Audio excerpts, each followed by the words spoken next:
Thank you, Mr. Gill, for inviting us to your property today. Well, I mean, thanks for coming around at such short notice. I mean, as you can see, we've been trying to sell the house for ages. I saw the board outside. And, you know, we're now at a point where, because of the current market, we've got to look at what the other options are. Of course. And, you know, considering letting it as one of those.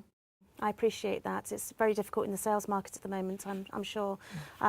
Actually, I've had a similar circumstance myself. I've actually rented out the property that I'm currently owning to move on. So have you looked at that yourself? Have you looked at renting out your own property to move on? Yes, and that, yeah, that's the next plan for us, really, is to, if we can't sell it, how do we take that going forward? Yeah, of course. Well, obviously speak to your own mortgage provider, but what you could do is talk to the Martin & Co. Mortgages as well. They'll be able to give you some advice.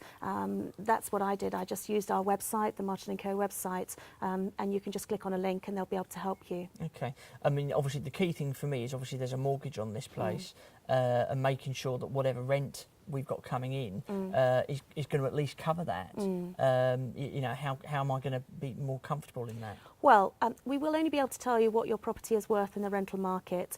You would have to take those figures to your mortgage provider and they will tell you whether it's appropriate for you or whether they'll be able to assist you. But of course we'll be able to find you the best rent. Our rental prices, the way that we calculate roughly what you will be achieving, are based on local comparisons, so other properties that we've let in the area.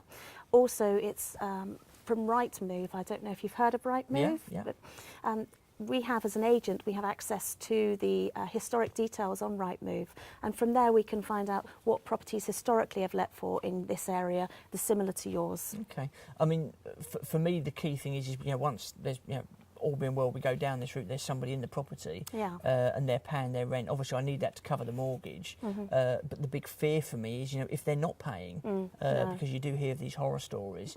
And, you know, I don't want to be saddled with the fact of having to pay one mortgage and one lot of rent, or possibly two mortgages. No, and I understand that's very sensible to think about that in advance, because of course it can happen. We will reference the applicants when they come into the property, but circumstances can change for people. They may be able to afford the rent initially, but personal circumstances, job losses, etc., may mean they're unable to pay the rent. But we can help you with that. What we can do is advise you on our Martin & Co. promise. That enables us to ensure that you will get your rent paid for you whilst your tenant is in occupation at the property. Okay. So if your tenant did default for any reason whilst they were still in the property, we would make sure that you would receive that money, and would help you financially to sort your figures through, and you would be able to demonstrate to yourself that you can afford to do it.